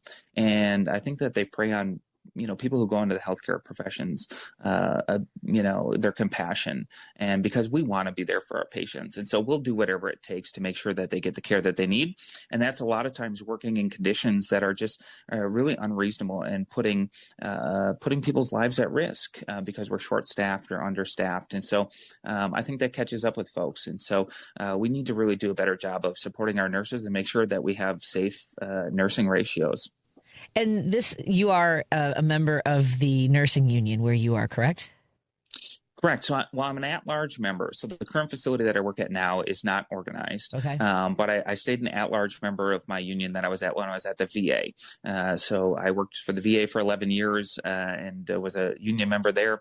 Was also a union member at some other outside facilities where I worked that were unionized. So always a union member at unionized facilities. That started my love for organized labor started when I was in college. I was a Teamster working at UPS, unloading trucks at 4:00 in the morning so I could get to class by 8. Wow. And just saw the benefits that that part-time job gave me because the union, I had healthcare and was able to do that and still go to school. So, just kind of continued and looked at facilities where we had organized unions, because I think the only way that nurses have a seat at the table, the only way that, working class folks have a seat at the table with corporations and making sure that they get paid the fair wages that they deserve is to, be able to be organized and have a collective voice. Again, folks, we're talking to Mitchell Berman. He's running for the first congressional district of Wisconsin. And you mentioned that you were a VA nurse. And what did taking care of veterans show you about how this country keeps its promises or breaks them? Yeah, I'll tell you, everyone that I worked with in that facility was there for one reason, and that was to give veterans the best care possible. We strived every day to make sure that if somebody came into our department, and I worked in the ER, that they always left in better condition than they came in as.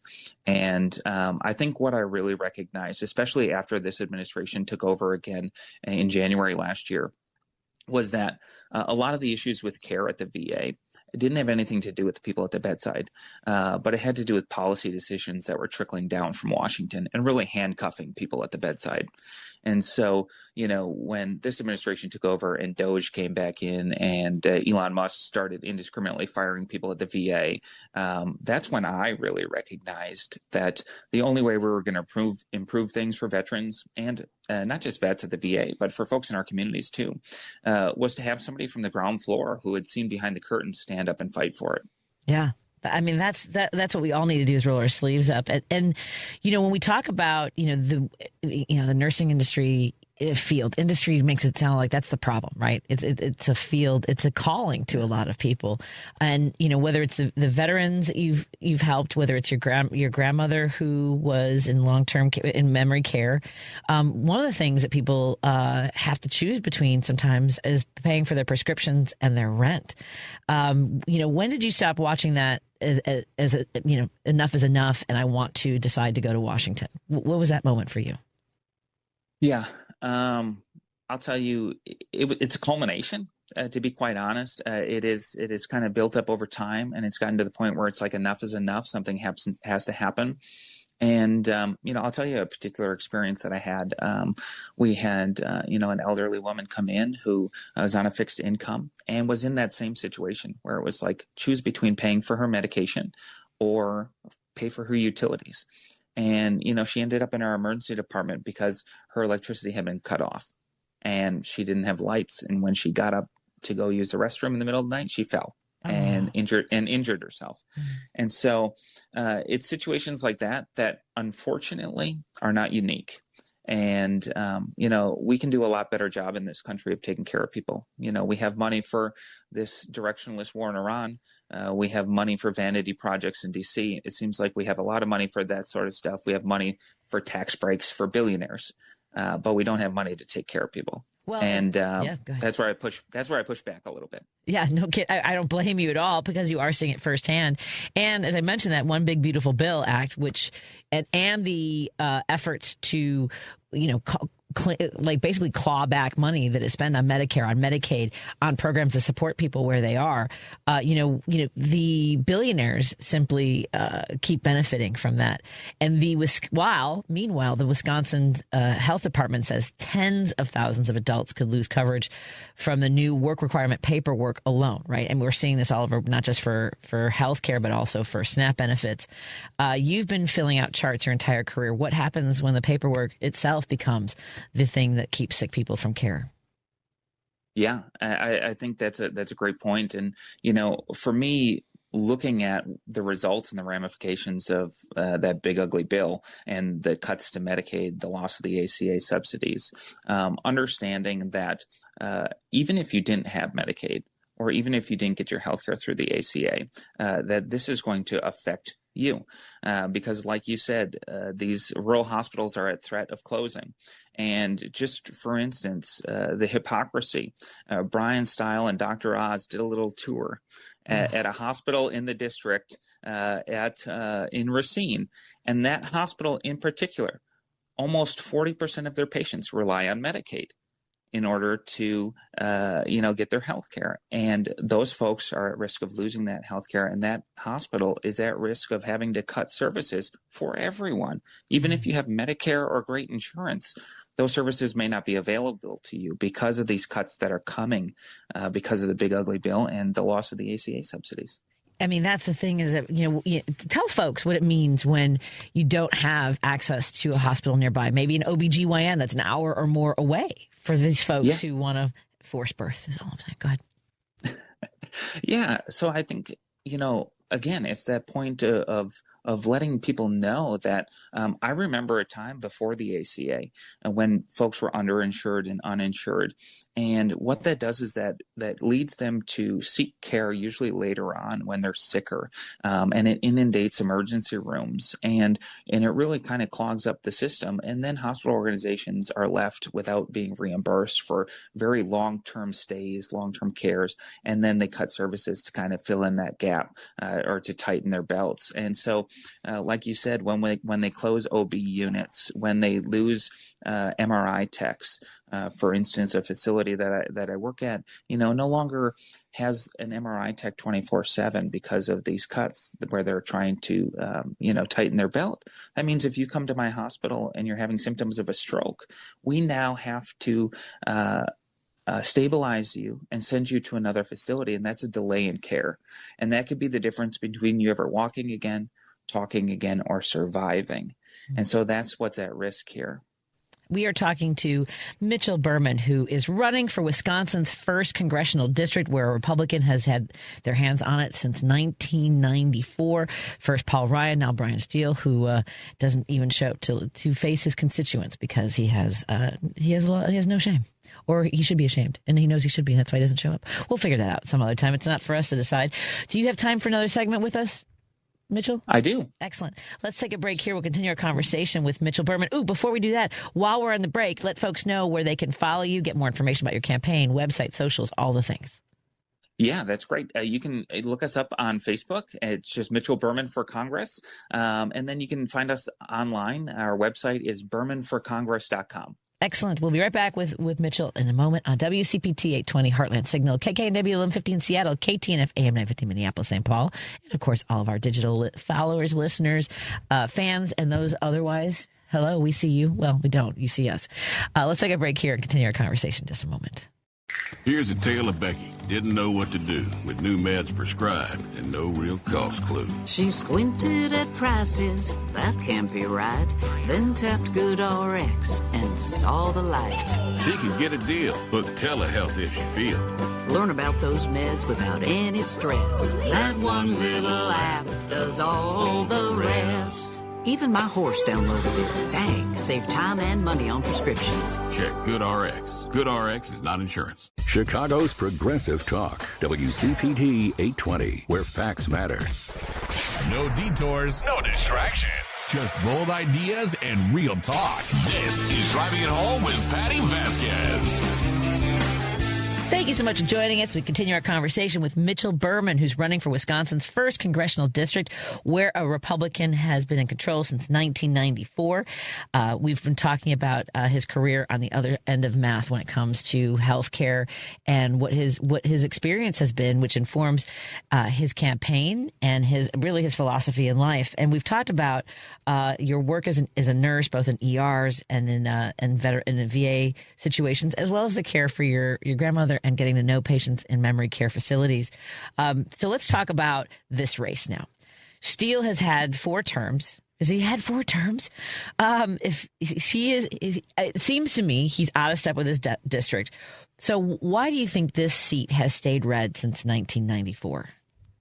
Yeah, well, I think gerrymandering, for one. I think partisan gerrymandering helped that happen. I think up until 2022, the district was pretty well drawn in favor of Republicans. It was made much more competitive when Tony Evers signed some new maps. And I think a lot of it is I think that folks in the district just didn't really have an opportunity to get really varying opinions and differences in party. And so I think that's where we can really draw that contrast is coming from a background where, I've experienced a lot of the things in life that people have dealt with. I think that gives them someone that they can relate to and gives us the upper hand in going into this election. And folks, I want to remind you that Wisconsin's primary is on August 11th, and early voting. Do you remember the day that early voting starts, Mitchell? I think it's July, like the end of July. Yeah, I think it's only a week away.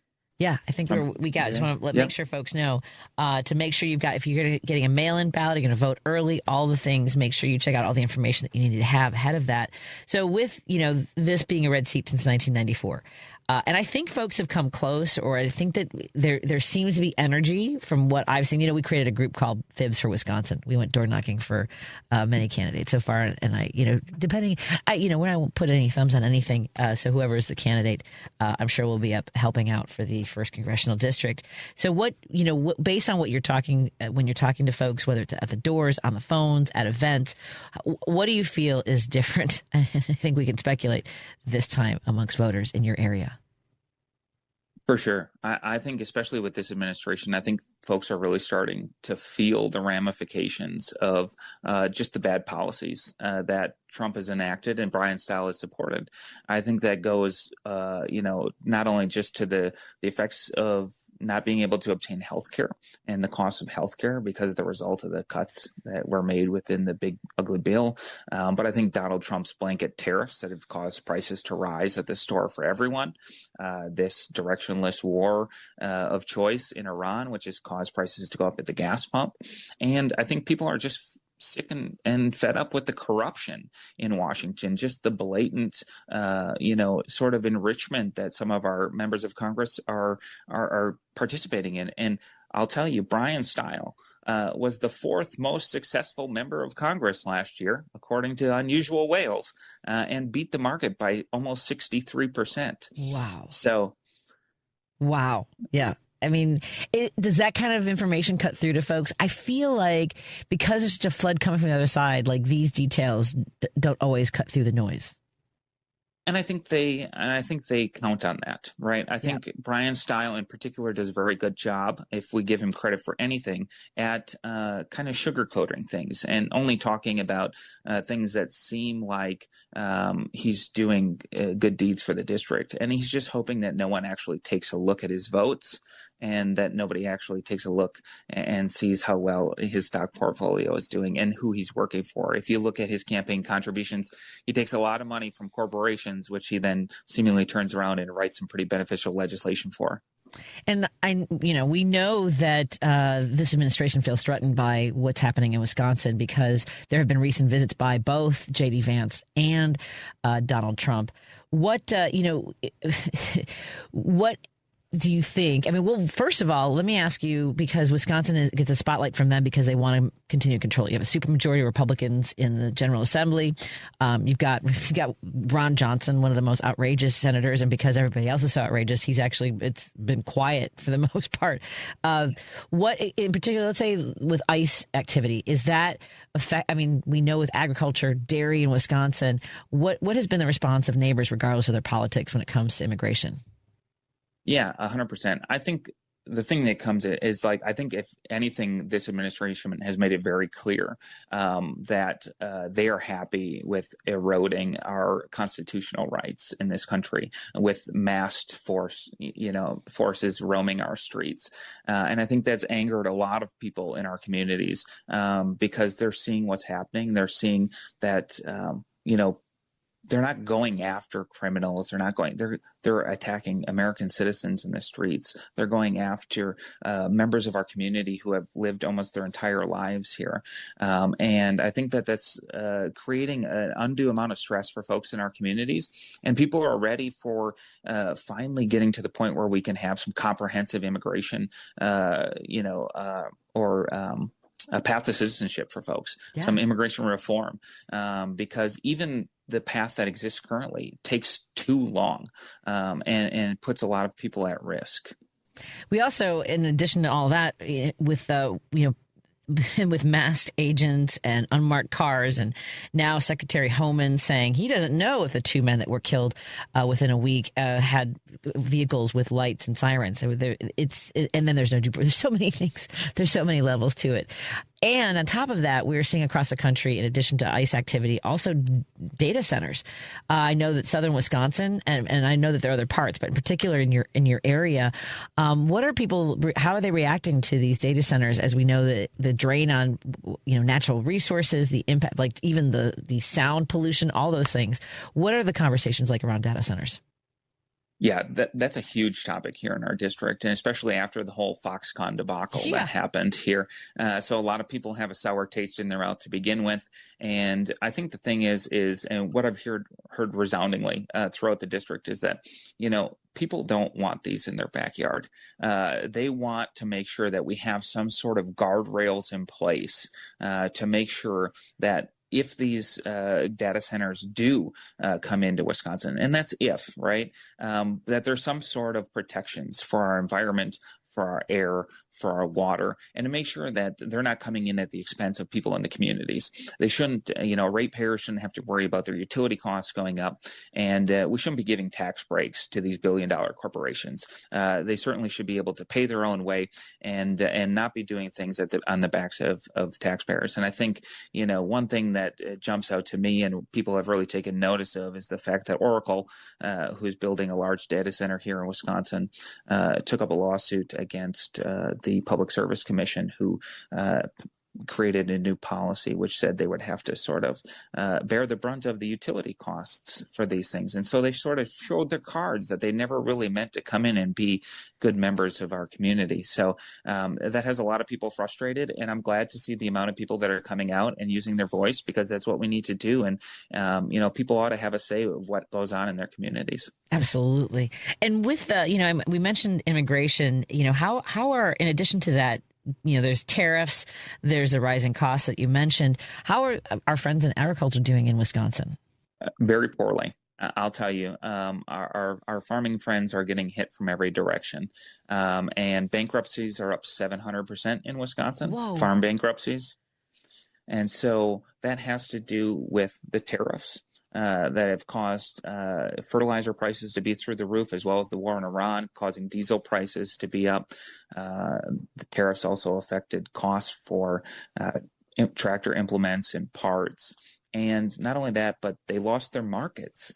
So when Donald Trump put these blanket tariffs on everyone, folks said, that's fine, we'll get our soybeans somewhere else, and really washed up a lot of markets for folks. And, some people don't think of this, but also the cuts to SNAP and the loss of USAID was also a place where a lot of farmers sold their goods. And so right now they're looking at really increased costs to get this seed in the ground and then nowhere to sell it. Wow. We are talking to Mitchell Berman, who's running for Wisconsin's first congressional district. This is a pretty crowded primary. Again, the primary is on August 11th. The early voting starts, I believe, 2 weeks out of the primary. So that would be at the end of August. What makes you the Democrat who can flip this seat in November?